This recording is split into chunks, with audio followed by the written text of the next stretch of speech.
Une question de Francis. Merz a déclaré qu'il veut doter l'Allemagne de l'arme la plus puissante d'Europe. Cela vous évoque-t-il un précédent historique ? L'armée, pardon. Oui, évidemment. Oui, évidemment. Non, ça c'est. Ce qui est vraiment terrible, mais vraiment, vraiment terrible, c'est que les choses sont graves. Les choses sont vraiment graves dans tous les domaines.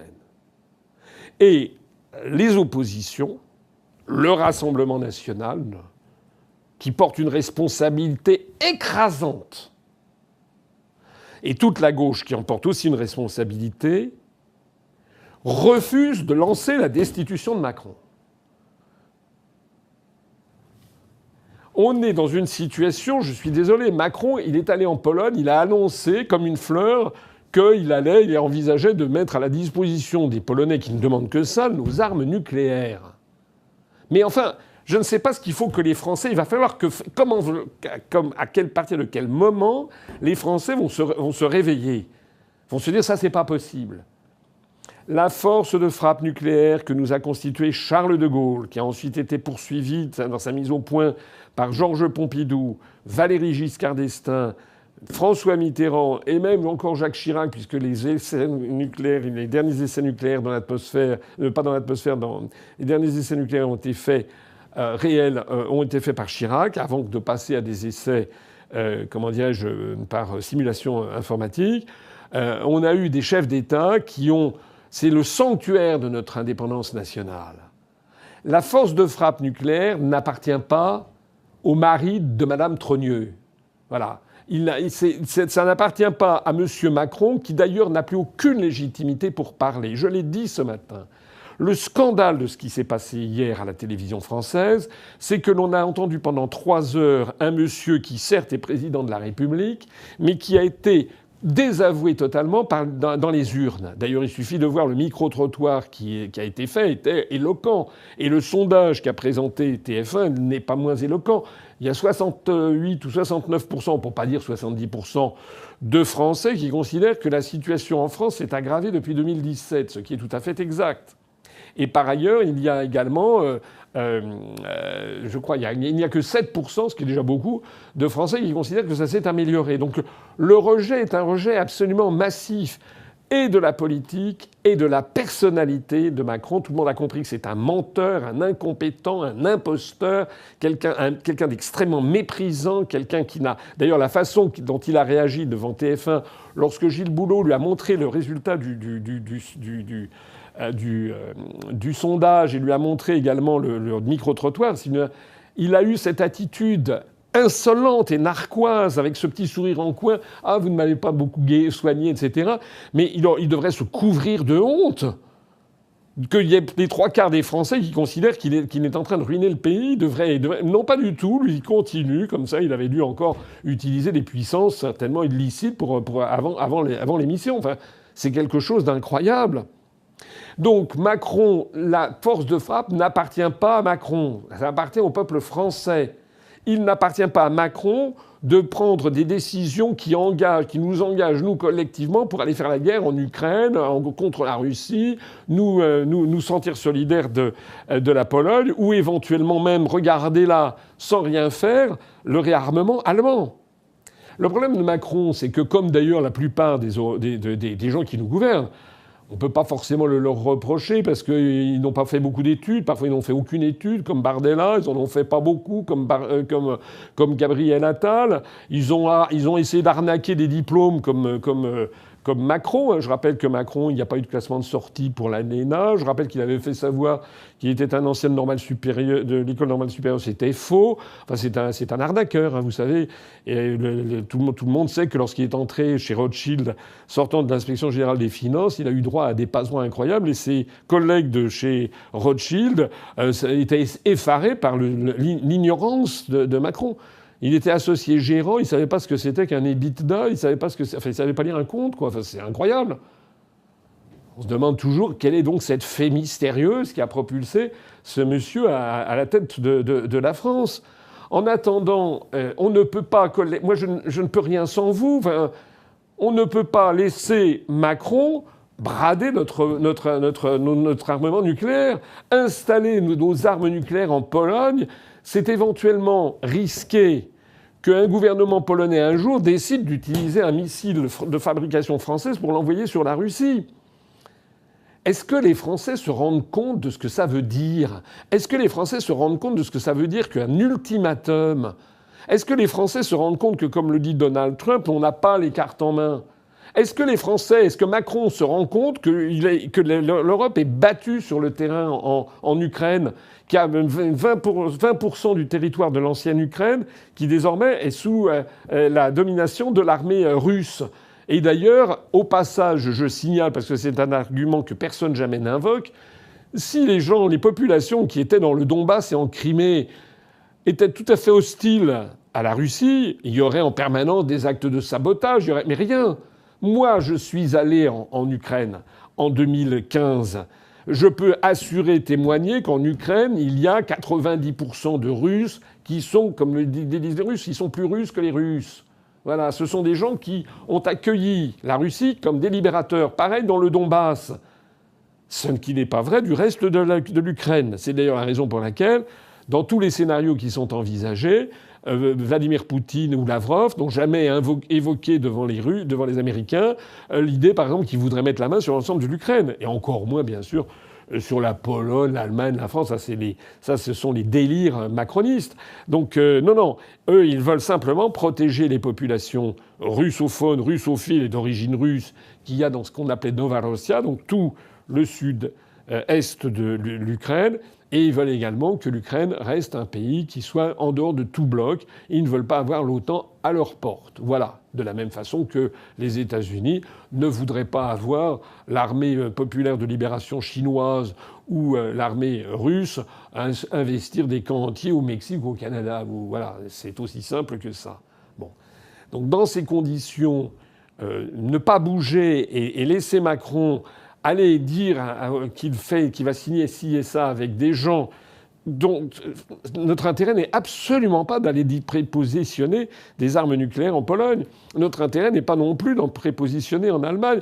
D'ailleurs, l'Allemagne n'a pas le droit d'avoir des armes nucléaires. Ça, c'est pris le traité de Moscou de 1980. J'ai déjà eu l'occasion d'en parler, qui a clôturé la guerre froide. Donc, on est face à une situation ça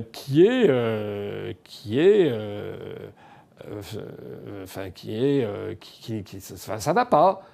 Ça va pas. Macron, il faut absolument arrêter. Il n'a pas le droit de faire ça.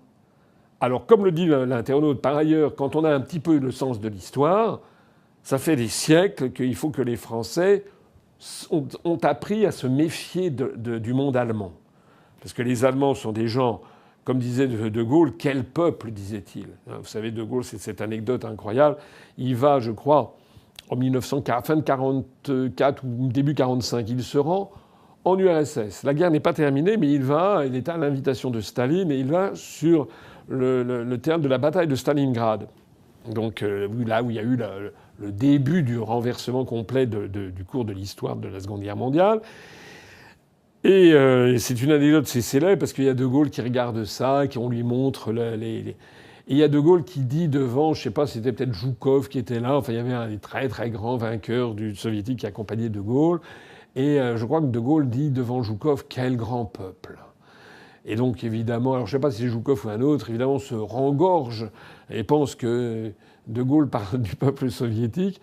Et De Gaulle précise, je veux parler des Allemands.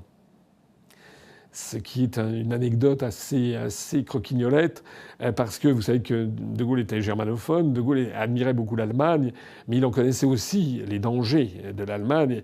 Et quand il dit quel grand peuple, parce que c'est vrai que quand vous allez à Stalingrad, c'est quand même à des milliers de kilomètres de Berlin, c'est quand même un exploit assez extraordinaire. Non moindre est l'exploit des Soviétiques. Je ne veux pas du tout dire que les Soviétiques ont eu c'est eux qui ont gagné la Seconde Guerre mondiale, même si malheureusement Macron et les sbires occidentaux veulent essayer de gommer cette affaire. Mais tout ça pour dire que De Gaulle, qui savait très bien, comme d'ailleurs tous les dirigeants français des années 20, des années 30, lisait un livre absolument formidable, le livre de Jacques Bainville sur les conséquences politiques de la paix qu'il a écrit en 1919, C'est un livre d'une intelligence, d'une prémonition, d'une intuition extraordinaire. Ce que Jacques Bainville a écrit donc en 1919 ou 1920 à partir des traités de Sèvres, de tous les traités qui ont conclu la Première Guerre mondiale, que ces traités étaient tellement mal fichus, avec les points de Wilson, que forcément, il y aurait une Deuxième Guerre mondiale qui arriverait. Voilà.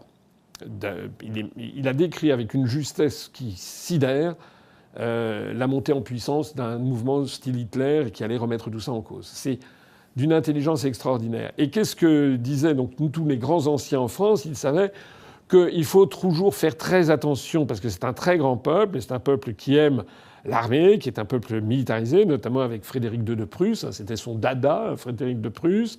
Et donc, le jeu de la France, le jeu géopolitique français, mais ça remonte à très loin, c'est l'un des enseignements fondamentaux de Richelieu, puis de Mazarin, pendant la guerre de 30 ans. La guerre de 30 ans qui commence, vous le savez, avec la défenestration de Prague en 1618, qui se termine en 1648.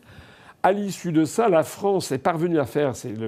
l'immense talent de Richelieu et de Mazarin, c'est d'arriver au traité dit de Westphalie, le traité de Münster et d'Osnabrück, au terme duquel on va avoir l'Europe des nations, avec donc des nations qui vont coopérer, mais surtout la pulvérisation de l'ensemble allemand. Les Allemands, les Français, l'intelligence machiavélique de Richelieu et de Mazarin, c'est d'avoir fait en sorte que l'Allemagne ne se fédère pas. C'était d'ailleurs le reproche essentiel que quelqu'un comme Bismarck, dans la seconde moitié du XIXe siècle, adressait aux Français. C'est-à-dire, il disait, à cause des Français, on n'a pas pu unifier l'Allemagne. Voilà, puisque l'Allemagne, c'était le Saint-Empire romain germanique. Vous savez, il y avait des princes électeurs, il y avait 7 princes électeurs, il y avait 4 civils, il y avait 3 religieux, qui étaient... cette espèce de superstructure du Saint-Empire romain germanique. Et il y avait le royaume de Bavière, le duché de Bade-Wurtemberg, le royaume de Prusse, etc., etc., des archevêchés, des villes libres, des villes de la Hanse et compagnie. Et donc c'est ça, cette division-là avait fait en sorte que la France avait émergé avec Louis XIV, avec la France du grand siècle, puis Louis XV, comme la première puissance du monde, parce qu'elle avait neutralisé la potentielle puissance allemande, sachant que l'Angleterre était beaucoup moins peuplée, et sachant que l'Italie était également pulvérisée aussi. Mais là, la France n'avait pas eu besoin d'agir entre les États de l'Église, le duché de Milan, le royaume des deux Siciles et compagnie. Donc la France était l'État unifié le plus puissant d'Europe et quasiment du monde. Voilà. Dans les années d'après la Seconde Guerre mondiale, il y avait un proche de Gaulle qui s'appelait François Mauriac, qui avait eu ce bon mot qui était resté célèbre. Et c'était aussi un très grand germanophone et germaniste. Et il avait dit « J'aime tellement l'Allemagne que je préfère qu'il y en ait 2 », faisant allusion à la RFA et à la RDA, la République fédérale d'Allemagne, donc rattachée au camp occidental, et la République démocratique allemande rattachée à l'Union soviétique. Toujours cette idée qu'il fallait essayer de maintenir divisé cet ensemble extrêmement dangereux s'il est uni. Et d'ailleurs, tous les grands désastres nationaux, et vous retrouvez la patte soit de la Prusse, hein, ça c'est sous Napoléon Ier, Napoléon III, mais après l'unification allemande, vous retrouvez l'Allemagne. Hein. Après 1870, c'est la proclamation du Reich allemand dans la Galerie des Glaces en 1871, avec Bismarck. Et puis, pas besoin de vous expliquer, 1914-1918, pas besoin de vous expliquer, 1939-1945. Et donc, à chaque fois que l'Allemagne a commencé à se réarmer, notre histoire nationale nous explique depuis plusieurs siècles que c'est un signal rouge. Voilà, c'est un signal rouge. Voilà. Et donc, face à ça, il faut absolument que les Français aient à la tête de l'État une équipe de gens compétents et responsables.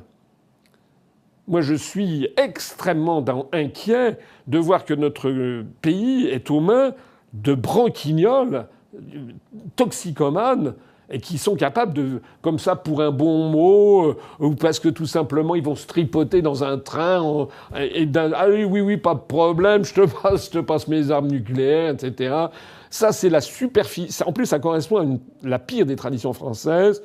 c'est des désastres sans nom que dénonçait De Gaulle. C'est justement cette superficialité, cette méconnaissance de l'histoire. Hein. C'est la façon comme, par exemple, lorsque l'on perd la bataille des plaines d'Abraham au nord de Québec, on perd tout le Canada français. Vous avez Voltaire qui écrit tout ça, c'est pour quelques arpents de neige. Voilà. Vous avez la Pompadour qui dit après nous le déluge, quand le feu est au château, qui se soucie des écuries. Enfin, toute espèce. Il y a une tradition de superficialité française qui traverse les siècles et les régimes, qui nous a toujours menés aux plus graves désastres nationaux. Donc là, je suis content que cet internaute ait posé cette question. C'est extrêmement grave. Les responsables et dirigeants des partis d'opposition doivent exiger à l'Assemblée nationale que tous les textes que M. Macron a pu signer avec Pierre-Paul Jacques, que ce soit à Berlin, à Varsovie ou autre, ces textes-là ne doivent pas être avalés comme ça. Ils doivent être traités comme des traités internationaux en vertu de l'article 59 de la Constitution. Il doit y avoir un débat et ils doivent être ou non ratifiés par le Parlement. Et il faut que les députés français refusent de ratifier un traité qui nous amènerait, même si j'ai bien compris, ça n'est pas aussi clair que ça, qui nous amènerait, nous les Français, à aller positionner des armements nucléaires en Allemagne, contrairement au traité de Moscou, ce qui mettra ipso facto immédiatement la Russie en droit international de réagir, parce que c'est une violation du traité, dont c'est un traité quadripartite, enfin, plus les deux Allemagnes, et la Russie est partie prenante. Donc, si d'aventure on faisait ça, on violerait le traité de Moscou, la Russie pourrait à tout moment intervenir militairement, elle en aurait le droit en termes internationaux. Et par ailleurs, nous n'avons pas non plus à aller nous mettre nos armements en Pologne, pourquoi pas aussi en Estonie, chez cette folle dingue de Kaja Kallas. Hein. Voilà. Donc ça, vraiment, écoutez, je ne sais plus quoi dire d'autre. Vous avez compris cette position, mais il faut vraiment comprendre que c'est grave. Hein. Là, on est dans une situation extrêmement grave et je suis outré, révolté, scandalisé, ulcéré. Je ne sais pas comment faire devant cette espèce d'apathie générale de la société française, devant ce silence total des médias, hein, qui sont là qui ressassent. Ah non, c'était pas un pochon de cocaïne, c'était simplement un mouchoir. Ah non, ce qu'a caché Mertz, c'était pas une cuillère à coke, c'était tout simplement une touillette pour touiller l'eau qu'il y avait dans le verre devant. Enfin, c'est atroce en fait. La responsabilité des médias, elle est aussi colossale que la responsabilité des dirigeants de l'opposition.